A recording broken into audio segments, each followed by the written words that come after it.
Ginza Onsen hoje é uma área majoritariamente usada para turismo e lazer, mas como muitas das coisas que são preservadas no Japão, ela possui centenas de anos de história, que remontam a mais de 500 anos atrás. O uso desse local pelos japoneses começou em 1456, quando a primeira mina foi descoberta na região, e em alguns momentos da história esse foi um dos locais do Japão com maior extração de prata do país, chegando a ter mais de 30 mil pessoas vivendo nessa localidade. Ginza significa montanha de prata, e onsen quer dizer fontes termais. Uma das principais atrações do local, além da arquitetura particular, são as fontes termais, que elas podem ser encontradas em abundância em praticamente todas essas construções, que são ryokans, um tipo específico de hospedagem tradicional japonesa. As águas termais elas são fontes naturais que jorram água quente com uma série de compostos, que muitos acreditam serem benéficas para a saúde. Isso quando usada para banho, né? E algumas dessas fontes termais elas foram descobertas na época da mineração, sendo utilizada ali como forma de lazer e até recuperação das energias pelos próprios mineradores, enquanto outras dessas fontes elas acabaram sendo, como de certa forma, construídas ou pelo menos abertas no próprio processo de mineração, ao abrir rachaduras ali nas montanhas. Hoje não existe mais mineração nessa área, em grande parte por causa de um desmoronamento que ocorreu em 1689, onde as pessoas elas tiveram que abandonar a região e encerrar as atividades de mineração. E por mais que as causas desse desastre em específico elas tenham sido intensificadas pela atividade de mineração, os japoneses eles estão bem acostumados a lidar com a imprevisibilidade violenta da natureza local e com a impermanência das coisas, pois o país ele é amplamente reconhecido como um dos locais mais atingidos por esse tipo de fenômeno, muito devido à sua localização geográfica, que é em cima do Círculo de Fogo do Pacífico, que é um encontro entre 4 placas tectônicas, o que implica em uma gigantesca atividade geológica no país. E esse é um fato que tece grande parte da história japonesa, que ela é repleta de destruição, reconstrução e adaptação. Talvez esse contato mais direto e violento com a impermanência seja o motivo pelo qual conceitos como o mono no awari eles sejam marcantes na cultura japonesa.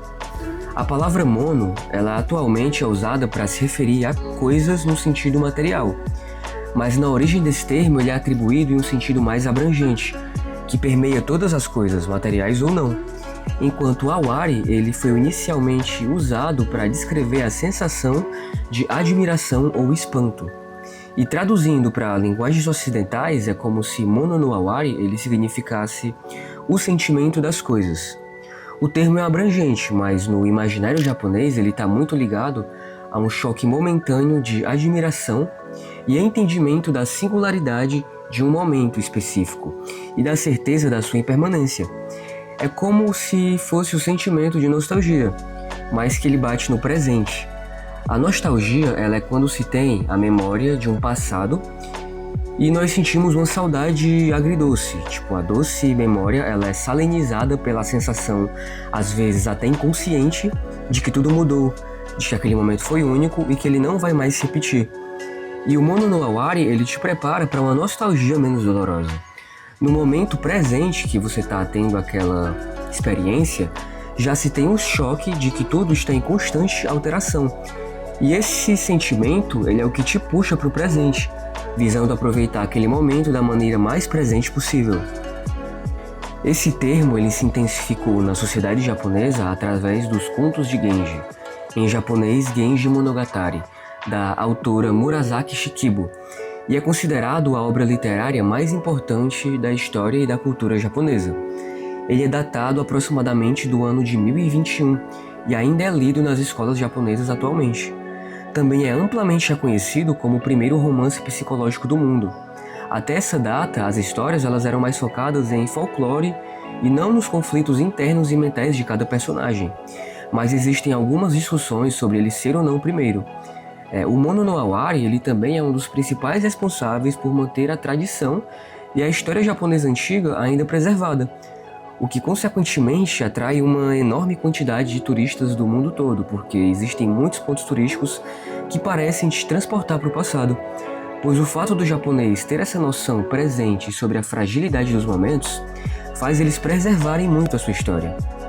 E o Japão ele vem recebendo um grande número de turistas após a pandemia, batendo até recordes anteriores a ela.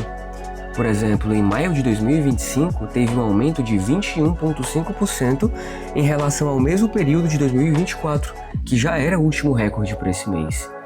E aqui em Ginza Onsen foi onde eu tive o primeiro contato com essa realidade. No vídeo eu tive que esperar um tempo para esvaziar mais o local, mas eu confesso que foi um pouco frustrante chegar aqui e ver ele repleto de pessoas, ainda mais porque na época de neve o local ele é mais visitado. E eu lembro de ficar chateado e pensando que no futuro isso tende a piorar. E isso mata um pouco da essência de visitar um lugar visando ter uma experiência semelhante ao que ele foi no passado. Na hora eu fiquei pensando sobre isso e em possíveis soluções. E eu fiquei teorizando sobre turismo virtual, que no futuro talvez a única oportunidade de ter esse tipo de experiência seja através de realidade virtual, com aqueles óculos tipo da Apple Vision ou da Meta, do Facebook, né? Ou até em algum outro tipo de interface ali mais tecnológica que fizesse a gente vivenciar esses momentos. E por mais que isso possa parecer um pouco imaginação demais, eu acabei descobrindo que isso já é bem comum no país. Já existem dezenas de experiências desse tipo. Eu já vi em muitos outros locais, principalmente em castelos japoneses, que você tem a oportunidade de visitar o castelo no passado e em sua arquitetura original. E isso deve se expandir, considerando que pesquisas japonesas elas apontam que 77% da população já sabe o que é realidade virtual, com 31% de contato que essa população teve com realidade virtual, sendo vinda de eventos ou exposições, que é onde o turismo ele se encaixa. E alguns relatórios eles apontam em um mercado de 1,2 bilhões de dólares até 2030, isso considerando o uso geral da tecnologia de realidade virtual, né? Não somente para o turismo. Mas para quem ainda quer ter a experiência real ali de Ginza Onsen, por exemplo, vai ter que desembolsar mais dinheiro. E esse preço, né, ele tende a aumentar com o aumento do turismo.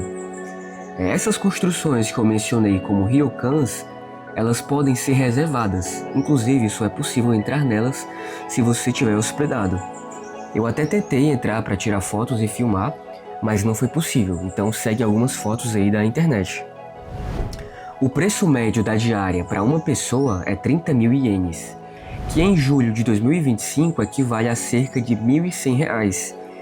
Esse preço ele vai diminuir se a reserva for para mais pessoas e vai variar dependendo do tipo de quarto e do ryokan escolhido.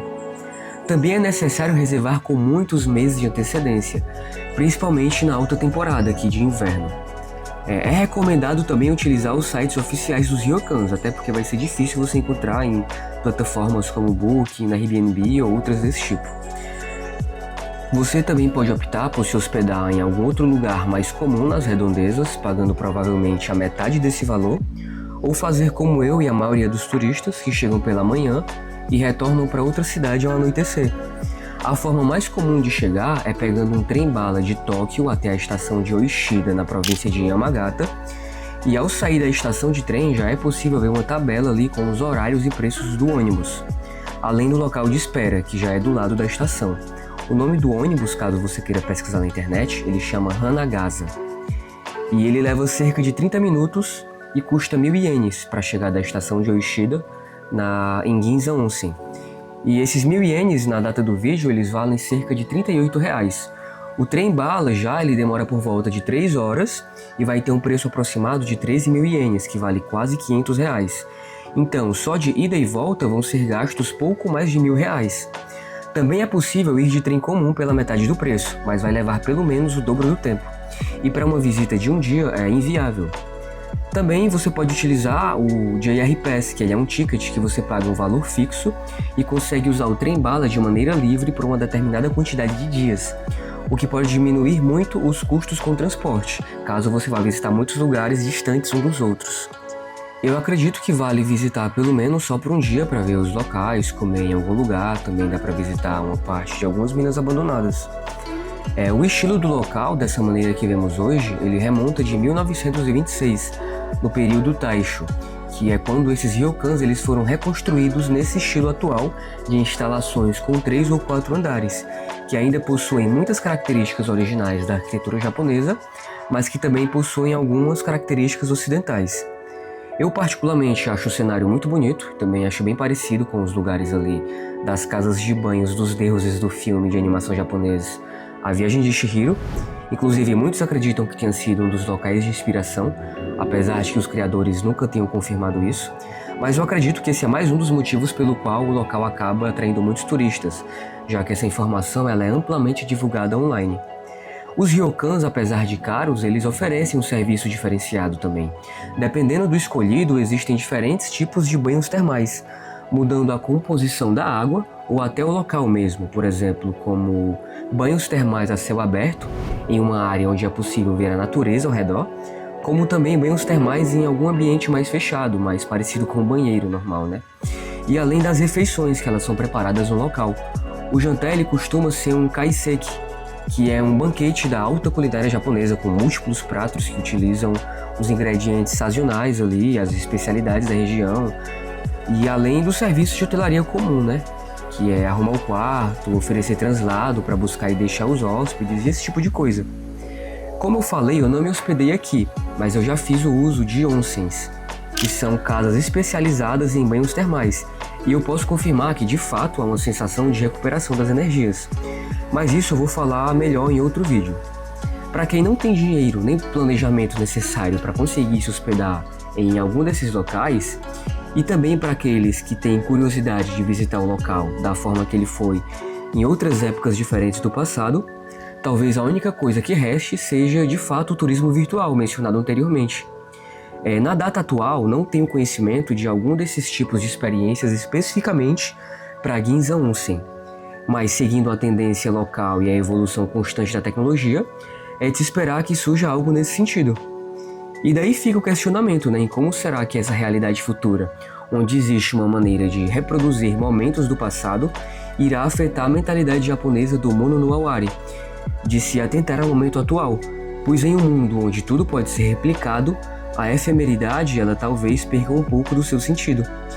E esse choque entre tradição e modernidade que acontece em muitos outros assuntos, ele é um dos aspectos mais marcantes aqui no Japão.